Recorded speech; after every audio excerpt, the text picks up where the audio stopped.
Uh, Hello and welcome. Today I want to talk about One Piece and the latest revelations and how I think this changes everything forever.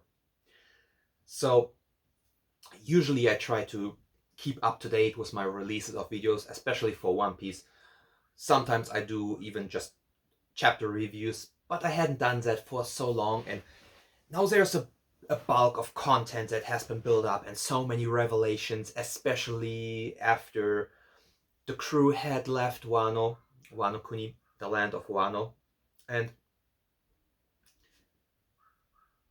now we got revelations uh, about the Pacifista, Blackbeard, the Revolutionary Army, and now Vegapunk. Vegapunk. And I mean, he's not the One Piece, but he's, I'd say, after what the One Piece is and the Void Century, Vegapunk as a single individual, as a person, as an individual, is pretty much or had been the biggest mystery in One Piece. And Vegapunk was always laid out to be that genius who is in the works with the government, knows a lot, knows everything, most likely knows the secret of devil fruits for us readers finally to understand how do devil fruits actually work. Why can't a person eat two devil fruits and have two abilities? It was stated it's a fruit that houses a devil, and the devils would start fighting and tear apart the person. Why can't devil fruit users swim? What is there to a devil fruit that makes them unable to swim and lose their ability in the sea? And Vegapunk had always been that person to have the answers.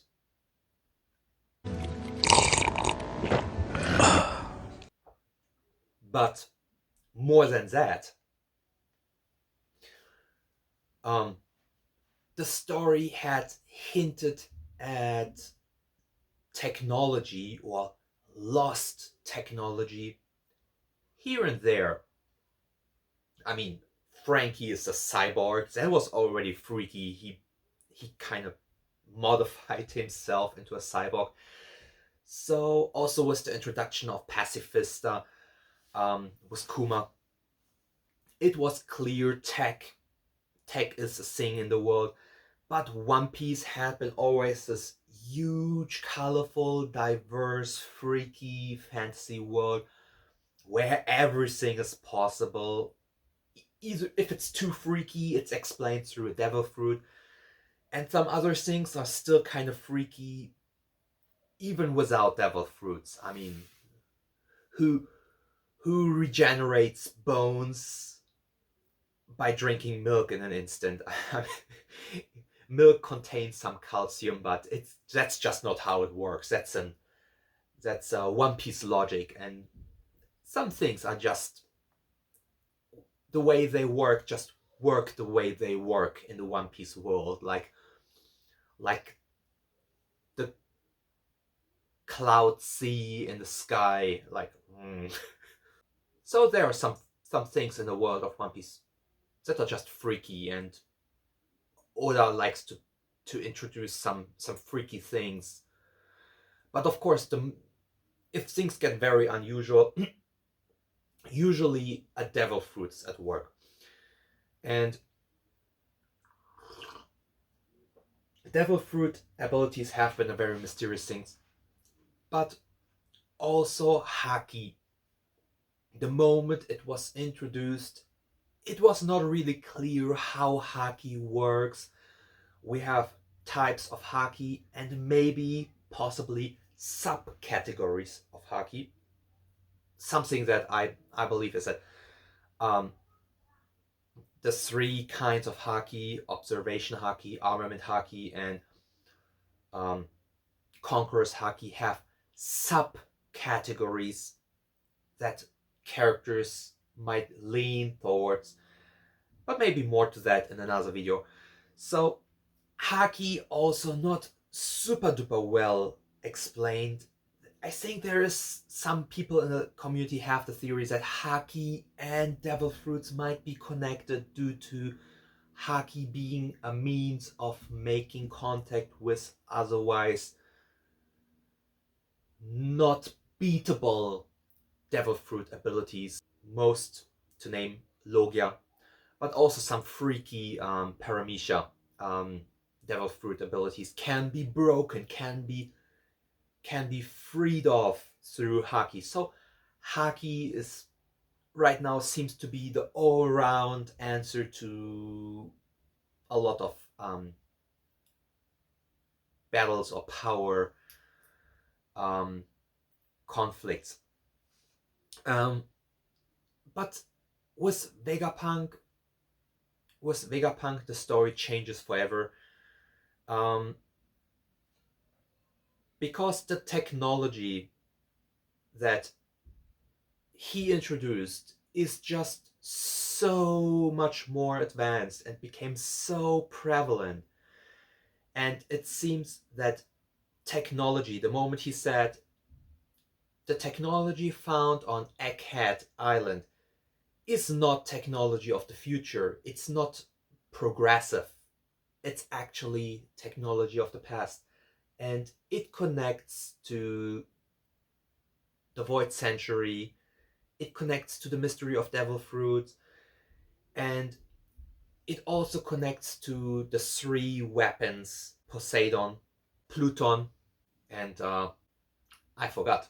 These three weapons are, of course, a pivotal thing in the story, going all the way back to Alabasta, where it was Crocodile's goal to find Pluton, a weapon of mass destruction in Alabasta, or find at least hints where he can get that weapon. It was revealed to lay dormant beneath Wano Kuni, being only accessible through tearing down the walls of Wano Kuni, again connecting so many things. And these weapons, specifically Pluton being a warship, seem to have only been possible to be created through advanced technology. So it again ties back to technology. The pacifista, especially the newer generation, which seem to be like some kind of clone, incorporating ability of other races, most importantly the Lunarians, which King was supposedly the last remnant of, sporting black wings, dark skin, and white hair. And also Vegapunk seemingly being able to copy devil fruits, or at least aspects of devil fruit abilities, putting them on these clones with Lunarian characteristics, which is already a freaky blend of abilities. And from here on out, the pacifista will play an integral role. I think Oda was already working towards that with the Shichibukai, the Seven Warlords, the system being abolished. And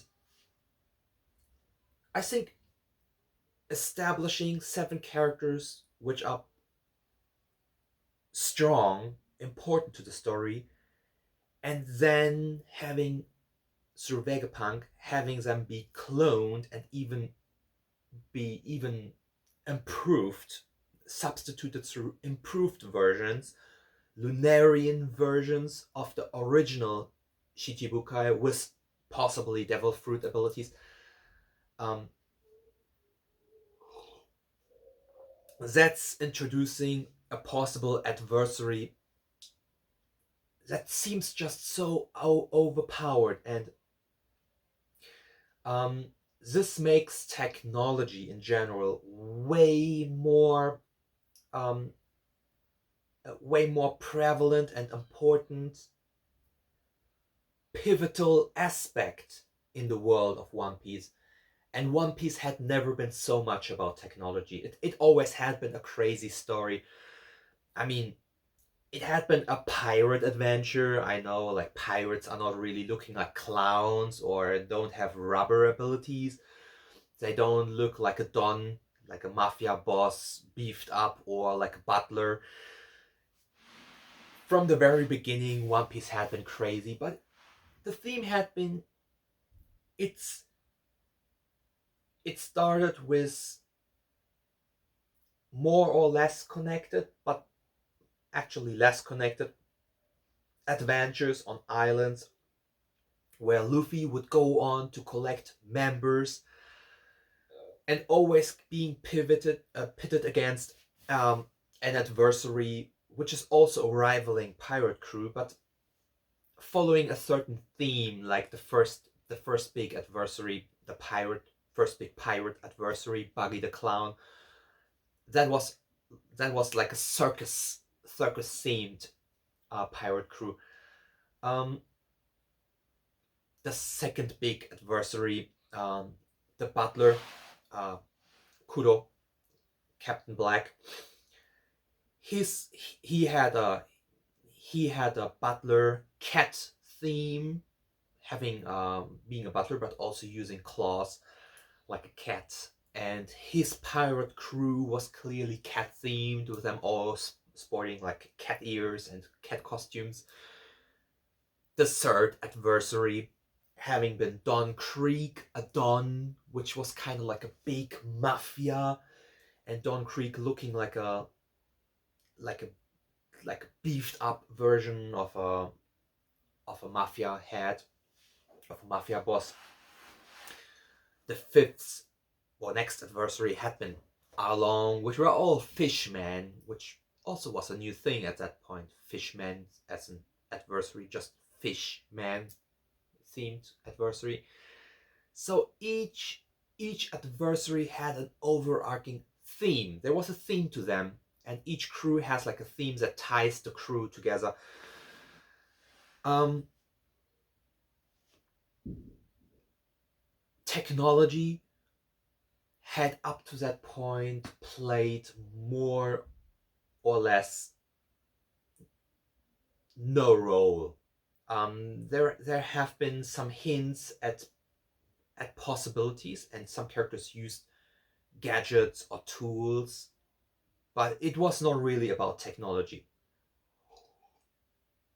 Of course, with the introduction of the Lost Century and Oda dripping hints um, for a bigger mystery that is actually underlying, that the world government seems to hide, mysteries behind the three weapons, behind the Lost Century, the ancient kingdom, devil fruits, and everything. Um, but we are at the point now where all of that seems to be cleared up. A lot of the mysteries will most likely be becoming clear. Um, and also, it seems technology seems to be so prevalent, and I don't think it's just Egghead Island where technology is a thing. That's the technology arc on Egghead Island, and then after that it will move back to having a more medieval or uh, ancient or like less developed setting. I think I of course Egghead Island having that technology theme, and there being so many crazy gadgets developed by Vegapunk. It is about that technology.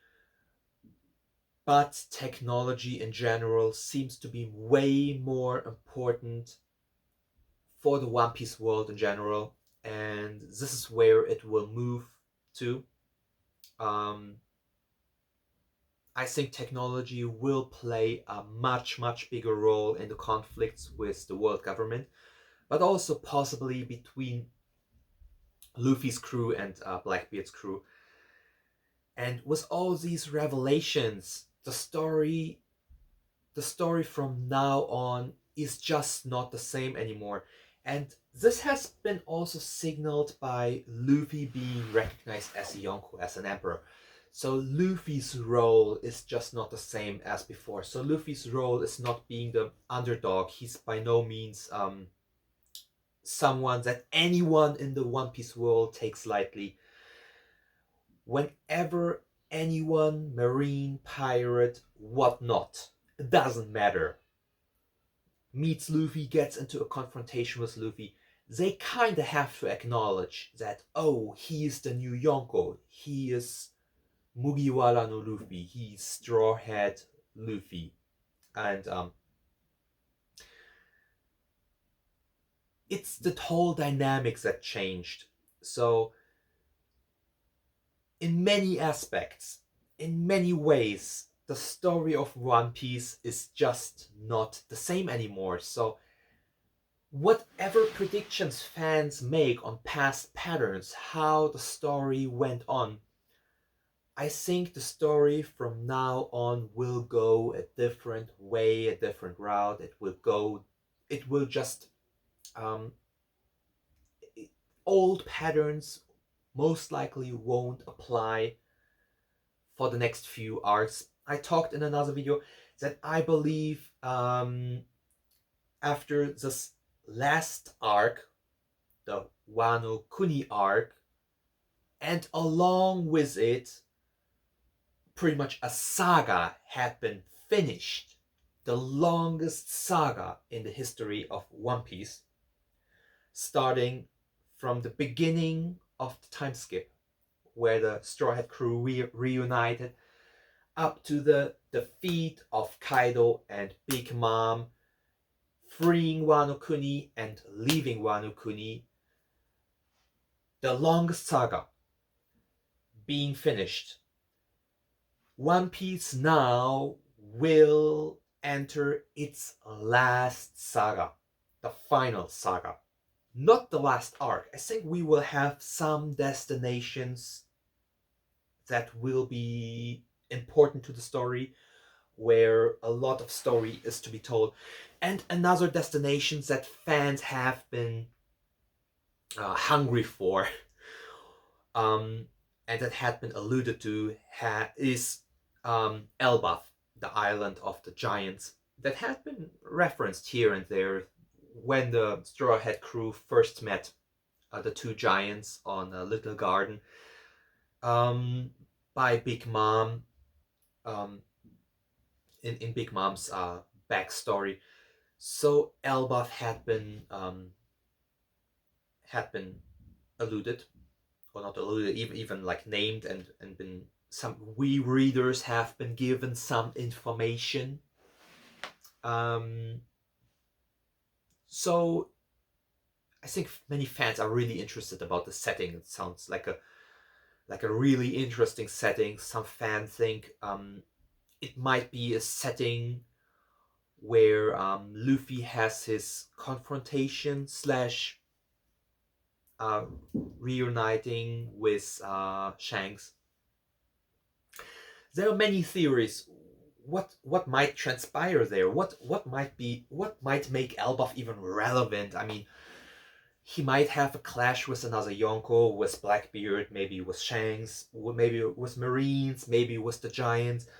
There are so many things that could happen, but what makes Elbaf ultimately relevant? And the story Vegapunk had given us the reason. What is the thing that makes Elbaf relevant, which also ties back to Nico Robin's story, which is that the books from Ohara that supposedly had been burned down by the Marines in the act of the Buster Call have, it seems, mostly been saved by being thrown into a lake and then being excavated, or like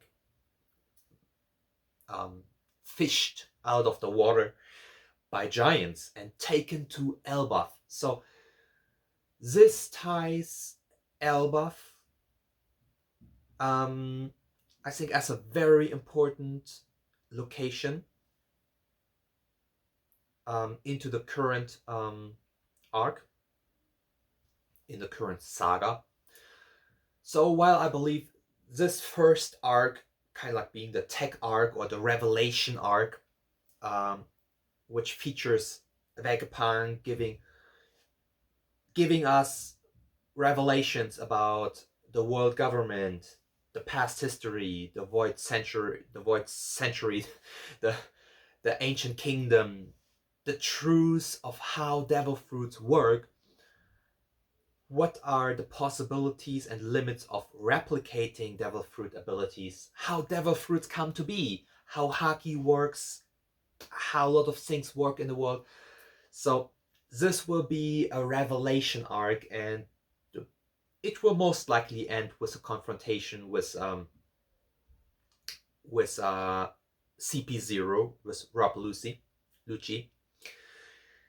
And my theory is that Luffy, now being an emperor, he should not have to fear 3 agents from the world government and the pacifista. They will not be a pushover that he can just snip away, but they should also not be too much of a struggle. And I think they will, as a plot device, play a similar role as antagonists as the Hody crew, the Fishman in Fishman Island did, which was the Straw Hats' first destination after being reunited. So it was pretty much their first destination in the real world, or passing onto the new world in One Piece on the Grand Line. And it served as a means to give each Straw Hat a way to display their improvement, to show how much they've grown from before the time skip to what are their abilities now, and giving the reader some kind of hype, some kind of like some giving them hope, or giving the reader some comfort into thinking the Straw Hats are now above certain things, and which they are, because you can't rush into high tension conflict again and again. A story needs its up and downs, also in tension. You can't keep the reader in high tension all the time. Keep the tension. Put the stakes high in Wano Kuni against an adversary as Kaido, making Luffy go all out and showing how much he struggles. After that, to show how much Luffy had grown, we the readers need to see him have some kind of easy game with a follow-up adversary before letting him struggle again. That's at least how I feel it should be, and it most likely will be, as the focus will be on revelations, on whatever Vegapunk has to reveal to the Straw Hats and to the reader, us. The agents, Rob Lucci or Lucy, the CP0 agents, are just a glooming threat on the horizon. So just poking the reader that it is not an arc that is free of conflict and struggle, but they as antagonists will serve the purpose of showing the strength of the Straw Hats and solidifying that they can ward off the world government and marines decently easy. But I also think Elbaf being revealed, whether or not Elbaf would be one of the next locations chosen through the log pose, the compass that leads the crew to the next island, Elbaf will be a destination where the crew goes, and if it's not already on their fixed route, it most likely will be a location that Vegapunk gives the means to go there, to get there. by maybe giving a special log post that always point there, a Viver card or something that gives the Straw Hat crew the means to get to Elbaf. And Elbaf might be just another step in between, or we might have a bigger conflict transpiring there. Both might very well be possible. But again, conflicts, anything that's gonna come after that now, will never ever be the same anymore. The roles of the Straw Hat crew, of Luffy, are vastly different. We got introduced so many things that change the way we can understand the world forever. And the next chapters will reveal so many things, that a lot of mysteries that we had, a lot of theories that the fandom had, a lot of speculations, videos, and things that were thrown out by the community, by YouTubers, on Reddit, on boards, on forums.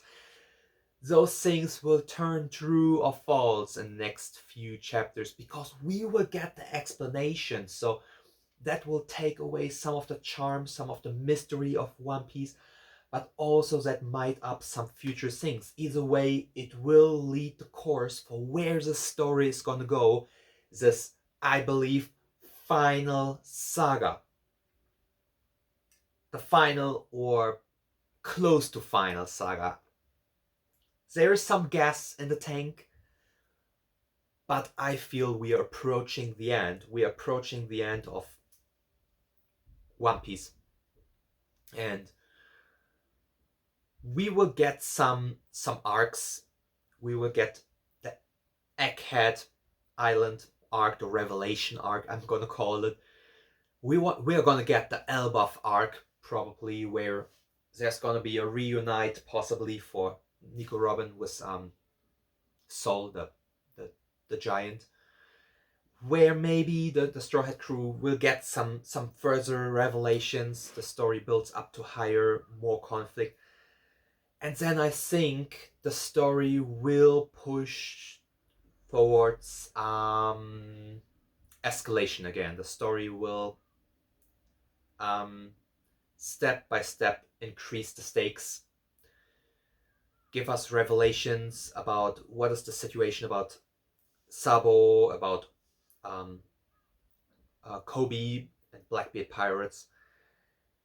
And I've formulated my theory in another video that we will most likely get a triangle, or even kind of like a square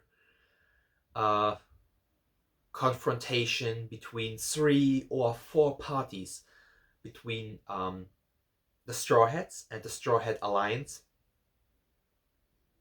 the Blackbeard crew,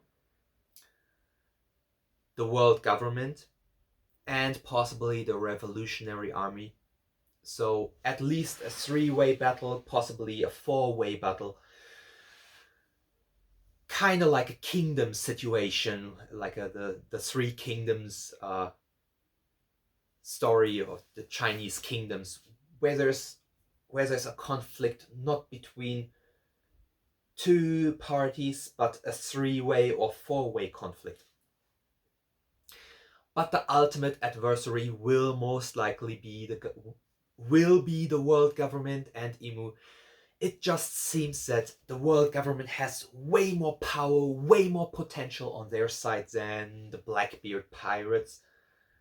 The world government seems to be just a way more intimidating adversary compared to Blackbeard.